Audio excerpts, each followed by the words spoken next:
Well, hello, Blackhawks Nation. Welcome to the Blackhawks Daily, your favorite recap of the daily buzz around your Chicago Blackhawks. I'm your host, PJ. Thank you for joining us all in uplifting and supporting the Hawks as they're kicking off their centennial season. It's been quite the season already. Lots to cover with the usual top four topics of today. So let's dive in and have a look around the old Blackhawks world, shall we? So, voice is a little raspy. Still getting over bronchitis, but I'm making progress, so that's always great. Thank you for all your kind thoughts. I'm assuming you guys saw the game last night. It was awesome. I gotta say, side note, St. Louis's jerseys are horrid. But anyway, that's beside the point. Of course, they're playing against the best sweater in all of hockey, the best jersey, the best uniform in all of sports. Anyway, last night was one to remember, for sure. Chicago rolled into St. Louis and then rolled the Blues 8-3. It wasn't even close at the end. Let's walk through what made this game special, who showed up, and what this means for the team. So big picture, we went from tight to taking over, right? The game started with promise, but also a little bit of danger. Chicago struck early.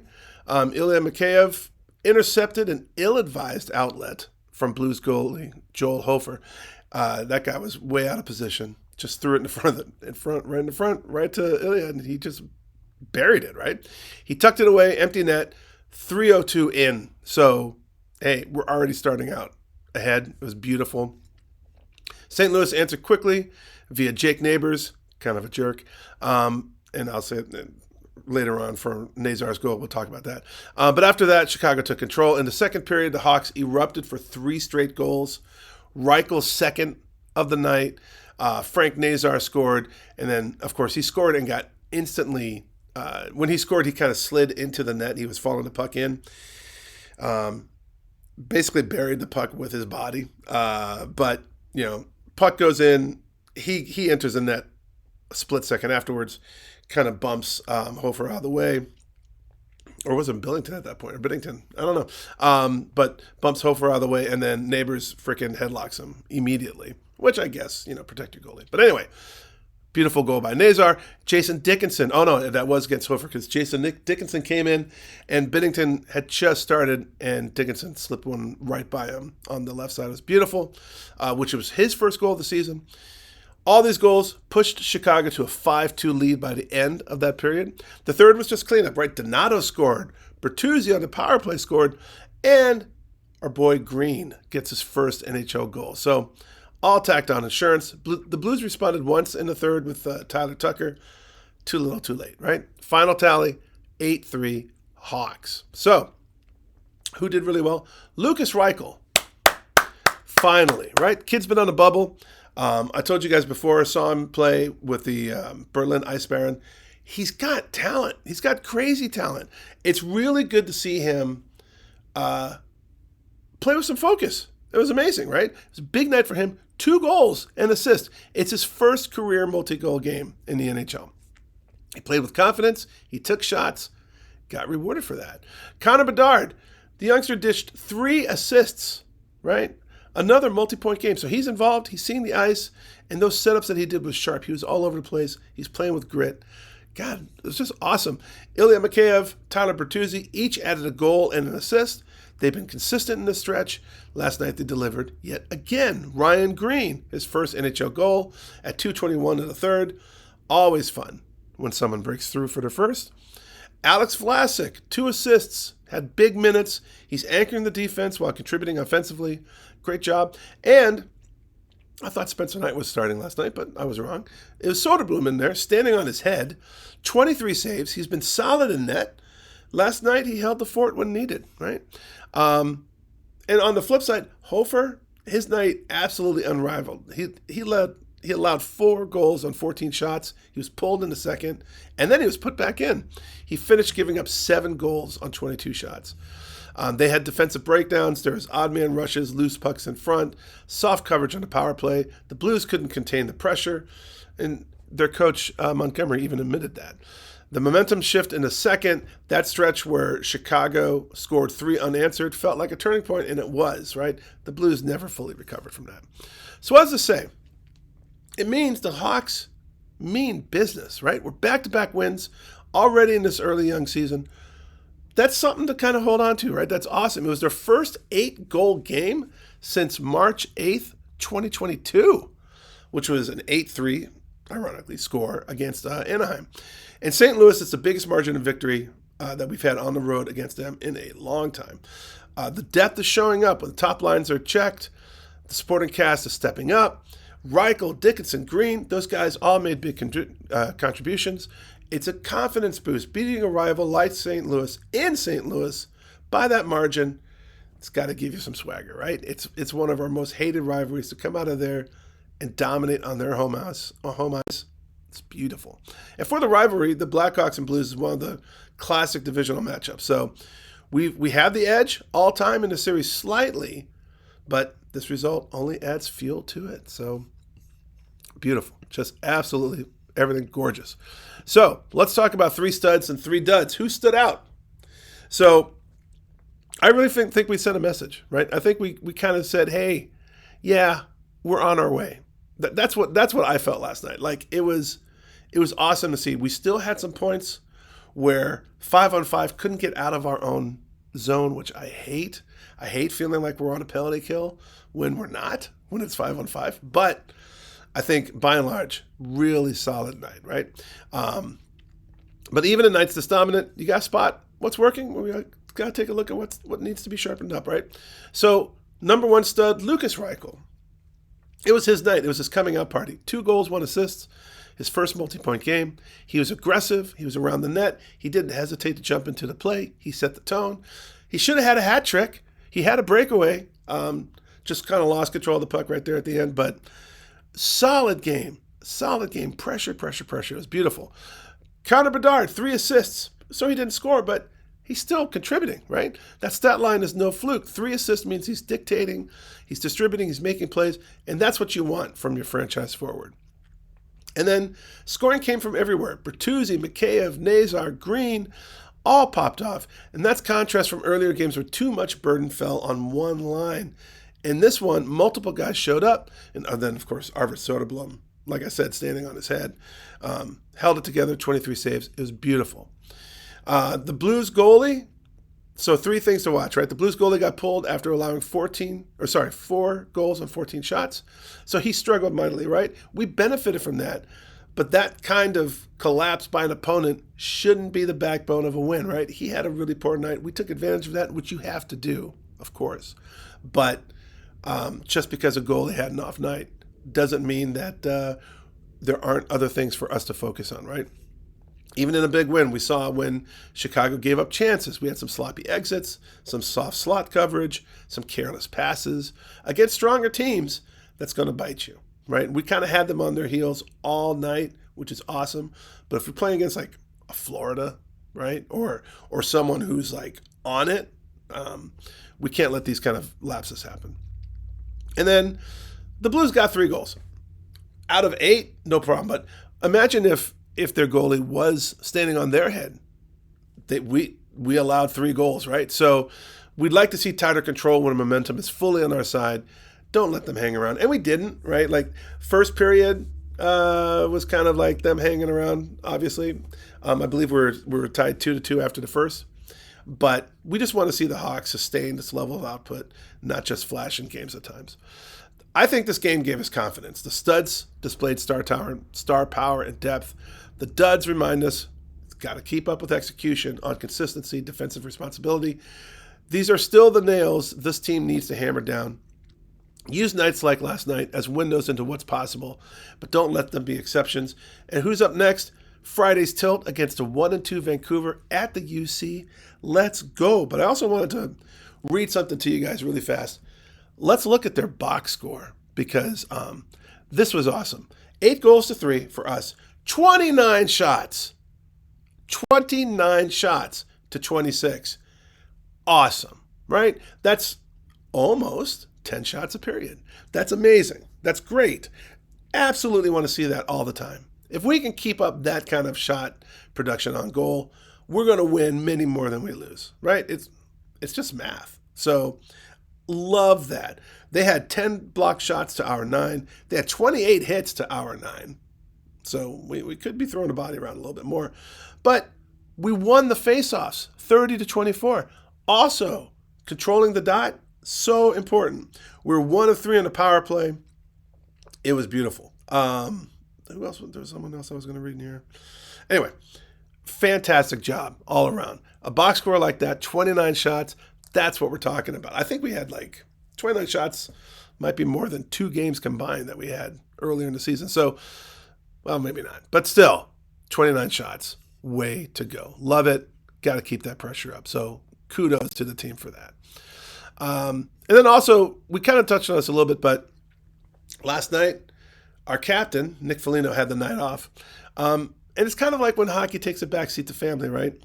We talk a lot about family on this program, on this channel, because family matters. So let's talk about Nick a little bit. He was absent from the lineup because his 12-year-old daughter, Milana, was undergoing follow-up surgery for a congenital heart condition. So Nick's taking a brief leave of absence to be with her. So Foligno and his family have been very open over the years about his daughter's journey, Milana. She celebrated her birthday just a few days ago. But the surgery continues that path. The Blackhawks released a statement saying that neither Nick nor the team will comment further for now, which is fine. But Foligno isn't a captain in name. He's one of those guys whose leadership emerges in moments like this when a choice must be made between career and family, right? So last night he made the choice clearly. The locker room understands that. Sometimes what's off the ice is more important than what's on it. Blashill addressed it head on. He said, quote, "He's a great elite leader. He's an extension of the coaching staff. Now I think we have other guys in the room who can help pick it up. If he was injured, the next man just does the job," end quote. And remember, Foligno was named the 35th captain of the Hawks in September of 24. He brings not just points, but he also brings presence. His voice, his actions, his identity help hold the team and the room together. Missing a game is no small deal. He entered the last night's game tally with 2 assists in the 4 games previously. He's in the final year of his 2-year contract as well, $4.5 million per year. And the storyline could have been a team's missing his leader, but last night the Chicago flipped it. They played with fire. They scored 8 goals, right? And Nazar said it plainly. Obviously, we're praying for him and his family. This one was for him and them. So you heard that right. The team played for him.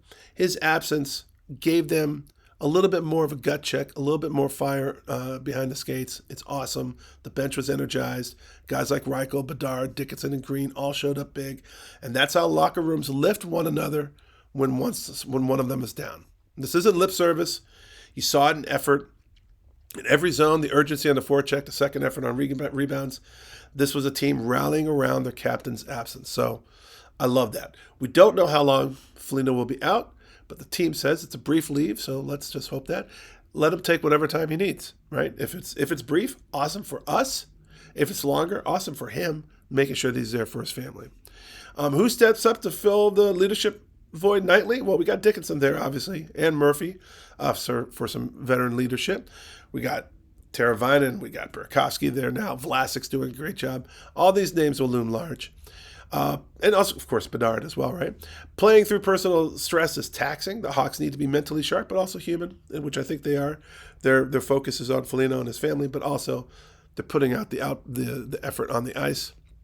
So this is all great. Foligno might not have laced up last night, but his presence was felt on every shift.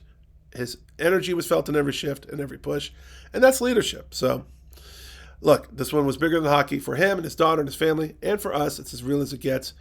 All of our best wishes go out to him and his family, so let's just hope she rebounds beautifully from this. This is not the first surgery she's had, so let's hope she gets much better, much quicker. All right, and now some hot takes from yous guys, which, of course, is always fantastic. I'm not going to say this right, but Toyen, Toien, Toyen.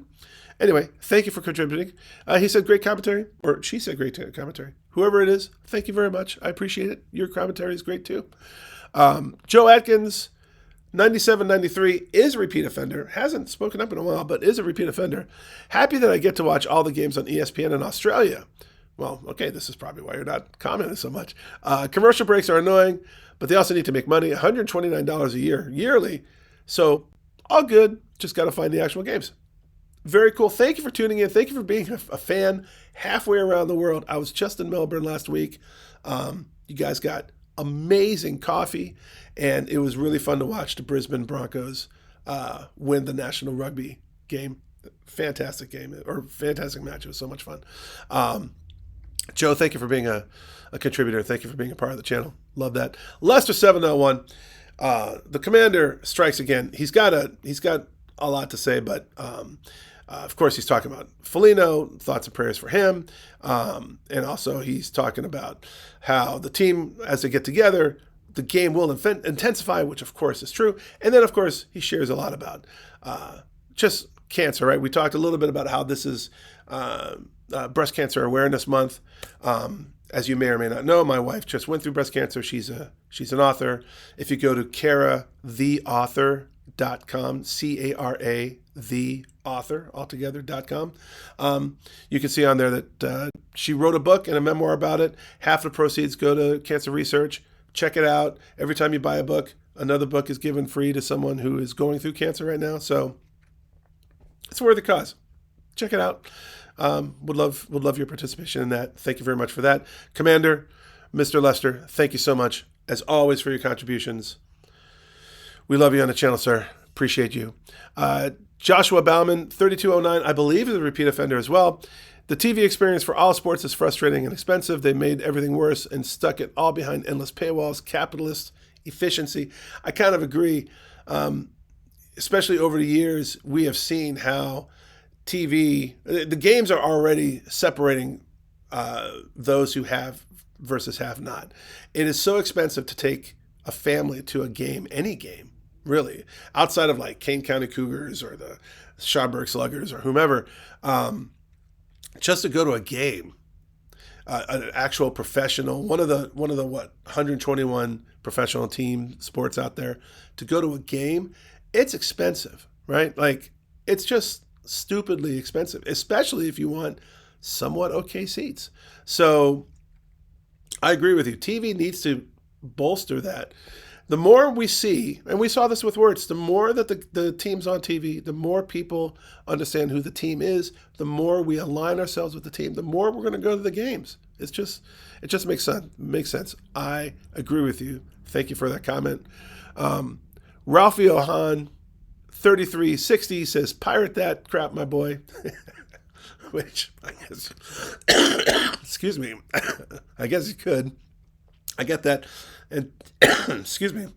And Tom Flipiak, 3511, sports betting on any telecast is evil. It's just like drugs. It can ruin families' money at all costs. Go to hell. Absolutely. Sports betting is a problem, and its proliferation is nuts. I don't know if you guys get HBO. If you ever watch John Oliver, he's a comedian. He does a lot of in-depth stuff on many topics. He did one on sports gambling earlier this season. You should check that out. It is terrifying. It is evil. So Tom, absolutely in your corner on this one, buddy. Sports betting, although it can be a lot of fun, the way that the sports betting, the way they're set up now, it's very manipulative, and it goes after the weakest, who fall susceptible to gambling and those addictions. So I agree with you, sir. Thank you for your comments. And that's a wrap for today, Blackhawks Nation. If you're new here, please remember to like and subscribe. If you are subscribed, thank you so much for your support. Seriously, thank you so much for your support. And also, thank you for sharing about the channel. Love that. For all my repeat offenders in the comment section, please keep them coming. You know I love you guys and gals. You guys are wonderful. And because, we're building this community, so thank you very much for that. Thank you for checking out the Blackhawks Daily Download every weekday as we celebrate this original six team on their centennial season. The best team in hockey. Of course it is. We're the best team in hockey. With the best fans in all of sports in the best freaking city on this blue dot. Because we are the best city in the world. So thank you guys. Really appreciate it. I'm PJ. We'll see you next time on the Blackhawks Daily.